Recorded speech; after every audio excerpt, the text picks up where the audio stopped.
Y actualizo los datos del tiempo y continuamos con temperatura bajísima. Pero bueno, yo ya está, ya como lo empezamos a decir desde el inicio, aumentó muy poquito, 3 grados 5, la sensación térmica sigue siendo de 1 grado 1, así que no se sorprenda que obviamente de ratito, yo no me quise desabrigar, ¿qué quiere que le digan? Me va a costar salir, Yo estoy disfrutando este pero fresco. estamos... Amo el frío. Bien, vamos, Mati, hoy somos todos team frío, team Sí. invierno. Sí, Mi sí. compañero también, veníamos diciendo esto Sí. de que lo estamos disfrutando porque sufrimos mucho el verano. Sí, Horacio. sí, sí, soy de las personas, o sea, no es que me moleste que haga 50 grados, pero tengo que tener el mar ahí enfrente mío para, o sea, Claro, o la o pileta, la que pileta, no todos tuvimos la suerte de claro, parar ¿no? y exactamente, o distendernos sea, tanto en para vacaciones. trabajar frío, Exacto. para mí, Sí, sí, lo para, mejor. para Aparte mí. uno se abriga, Mm. consume algo calentito. Hoy tenemos mucho termito, ¿no? Mucho Mucho, vaso sí, térmico, todos hay salimos con el té, con mucho el mate. café, mucho mate por ahí dando Uf, vueltas, mucho por chocolate, supuesto. chocolatada. Oh, Ah, chocolatada. Bueno, Horacio, ahí me contaste un poquito mientras nos metíamos en tanda, lo de la editorial, lo de este libro El Brian, que sí es verdad, todas las veces que hablamos lo nombramos, pero en sí yo no había leído todavía nada. Me quedo por ahí un poco con lo que vos me quieras contar. bueno, vamos a hacer un poco de historia del tema, ¿no es cierto? Porque Ujú. El Brian es el último libro que yo edité. Estamos escribiendo 3 libros más ahora. Ah, Y este se editó al final de la pandemia. Eh, Cuando yo empecé a escribir muy chico, sin bien. saber que estaba escribiendo. Sí, ahí me iba a ir, porque nos quedó como Sí, para que nos cuentes por qué Horacio, bueno, como profesor toda su vida dedicado a la escuela, en algún momento se sí. convierte en escritor. Cuando yo era muy pibe, mi papá se enfermó y yo no tengo familia en La Matanza. Toda mi familia es de zona norte. De las Sí. dos familias, de parte de mi papá y de parte de mi mamá. Entonces, no tengo hermanos, como mi papá se enfermó, tuve que ir a la casa de uno de mis abuelos. Mm. Y una de mis abuelas, mi abuela, yo tuve la suerte de que mis abuelos eran amigos y vecinos entre sí. Ah, qué bueno. ¿Sí? Y después uno de ellos se mudó. Claro. Pero fueron muy amigos y vecinos. Entonces, mi abuela materna era de contar muchas historias. Yo no sé si eran todas verdaderas, pero era una persona que te contaba historias. Pero eso es lo bueno de los abuelos. Contaron Sí, siempre historias en sí, sí. reuniones, en comidas, en todo tiempo, Exactamente. todo momento. Entonces, como mi otra abuela era un poquito más parca, me Mm. contaba la historia de mi otra abuela y de mi otro abuelo, que no tuve el placer de conocerlo, ¿no es cierto? Entonces, como yo tenía miedo de olvidarme Mm. de las historias que me contaban porque me parecían Ah, fascinantes, sí. me las anotaba. Ah, mira. Y después de grande, de viejo, lo que hice fue ir recopilando eso. Ah. Y hice el primer libro, que es una Bueno, novela, un libro gordo de petete, le digo yo, es una novela de 7.000 millones de páginas wow. que no tuvo nada de éxito. No, pero no, por ahí porque no teníamos el marketing que hoy podés llegar a tener para No, difundirlo. yo creo que no es buena. Pero O no sea, sé, o es, yo es peor que las demás, por eso. vos tenés que tener en cuenta, Horacio, que hoy todo lo que uno genera, desde lo artístico, desde lo personal, después teniendo a los especialistas, ¿no? Que le dan ese toque, como bien dijiste, la editorial, por ejemplo, hoy puede modificar algunas partes o darte alguna indicación o recomendación de cómo hacer para que el libro, comercialmente hablando, se pueda distribuir de otra Sí, forma. sí, sí, sí, sí, sí, Entonces, sí. creo que a eso por ahí le falta ese detalle. No, lo que pasa es que fue todo.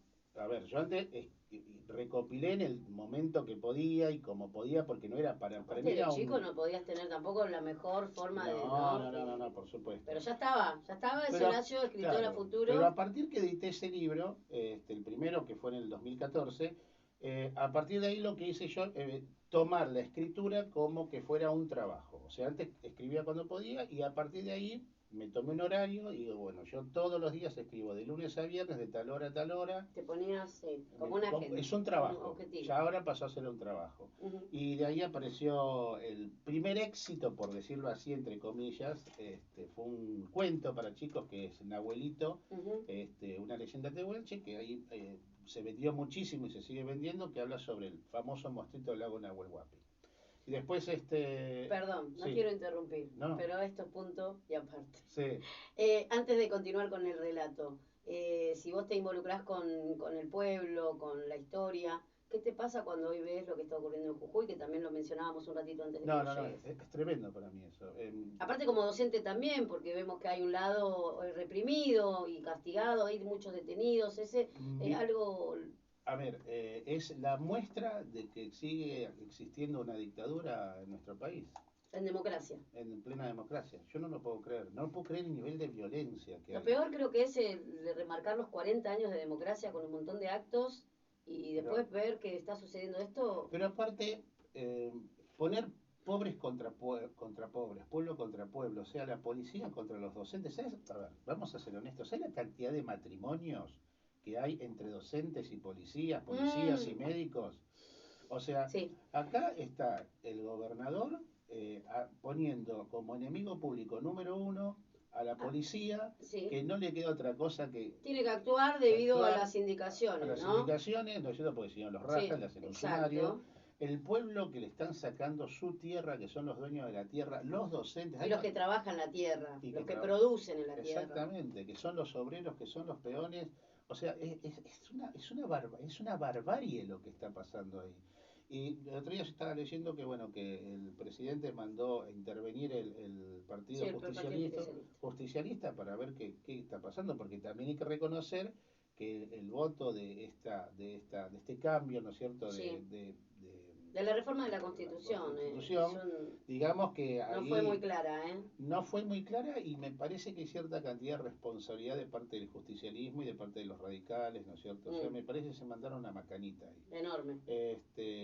Lo importante es que no puede ser que siga existiendo esta represión y esta violencia. Hay gente que ha desaparecido, gente que está presa, gente que no saben dónde están. Estamos como en la época de la dictadura, lo decíamos la semana pasada, porque veíamos testimonios y declaraciones de familiares que se sienten como en esa época en donde, no sabemos dónde están nuestros hijos. Sí. Entonces, el chico que perdió el ojo, maestras y maestros, profesores lastimados, médicos lastimados. Es una locura esto. No, y me acuerdo ahí incluso de como una perlita que te hace algún periodista o lo que sea, de que hay que tener mucho cuidado con esto que está pasando, porque por más que a veces no querramos ver lo que sucede al kilómetro de distancia, lo que ocurre en Jujuy tranquilamente en pleno año electoral, si no votamos bien a lo que elegimos para nuestra provincia, que no nos extrañe que pase lo mismo acá en algún momento. Y yo le tengo miedo a la gente que es tan violenta, a la gente que, los políticos que tienen el concepto de represión nada más, y no de diálogo. Me parece que... y eso decía, ¿no? Como que yo escuché a Gerardo Morales y siento como que fuimos para atrás un montón. Lo que pasa es que los que hemos vivido la época de la dictadura, yo soy de las personas que dice, no fueron todos los militares, sino fue un golpe militar. O sea, no nos olvidemos que hubo un montón de civiles cómplices y tan asesinos como los militares. Primero eso. Segundo, hay un montón de militares que estuvieron en contra de lo que pasó. Eso también es real, ¿no es cierto? Por lo tanto, no hay que poner rótulo y títulos y nada más que eso.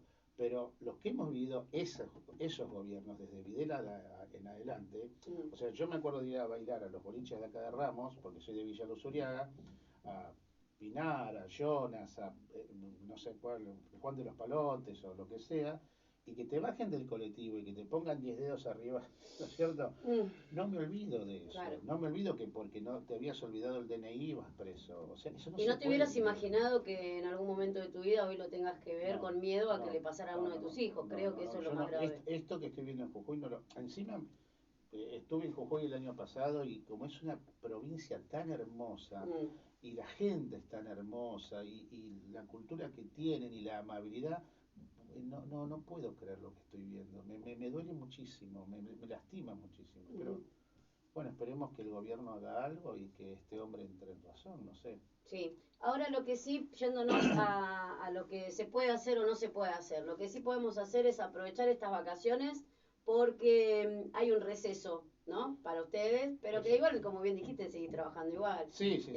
Los profes siempre trabajamos en vacaciones. Siempre se trabaja. Y el escritor también, porque si querés podemos irnos un poquito a este libro, porque lo que dejó la pandemia o el que haya salido después de la pandemia también tiene... ¿Qué pasó? Durante la pandemia dije, bueno, a ver, ¿de qué manera podemos ayudar un poquitito? ¿No? Claro. Porque cada uno en su lugar trató de hacer algo, más allá de que seguíamos dando clases.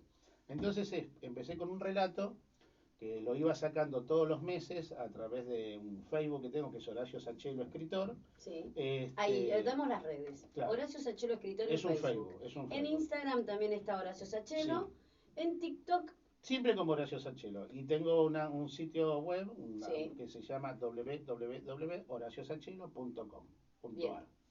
Bien. Entonces, el primero fue, durante el primer año de la pandemia, el director Sánchez. Ujú. ¿Qué es el? Que era un relato que salía mensualmente por capítulo. Sí. Capítulo 1, capítulo 2, capítulo 1, ¿no es cierto? Bien. Y cada capítulo era un mes. La vida de un director Ujú. de una escuela en un lugar muy complicado, un director que no era muy buen profesor y muy buen director tampoco, y Ah, trató, claro, porque no hay que ponerlo al mejor o al peor. ajá. Traté de poner a un tipo que hay lamentablemente bastante mediocre, ¿sí? Mm. Y Y como que hay él, en todas, ¿no? en todos lados, En todas, en todas. Sí. profesores, médicos, maestros, arquitectos, abogados, locutores, periodistas, Uy, sí, o de sea, todo, de todo. y en todo De el toda planeta. área. Entonces, como el tipo dentro de la pandemia trató de ir mejorando y salvaguardar los problemas siendo un mediocre. Esto me Ujú. trajo bastantes problemas con muchos colegas que estaban muy enojados conmigo porque parecía, me acusaban de que yo estaba poniendo, ejemplificando a un director como mediocre. No, era este director, es una ficción. Sí, Y hay gente que toma las ficciones como si fuera la cruda realidad. No, que es verdad que hay mediocres, sí, pero hay directores que son de excelencia y deberían ganar un premio Nobel a la docencia, si existiera. sí. ¿Está? No es este caso del director Sánchez. Bueno, si les gusta, si no les gusta, es otro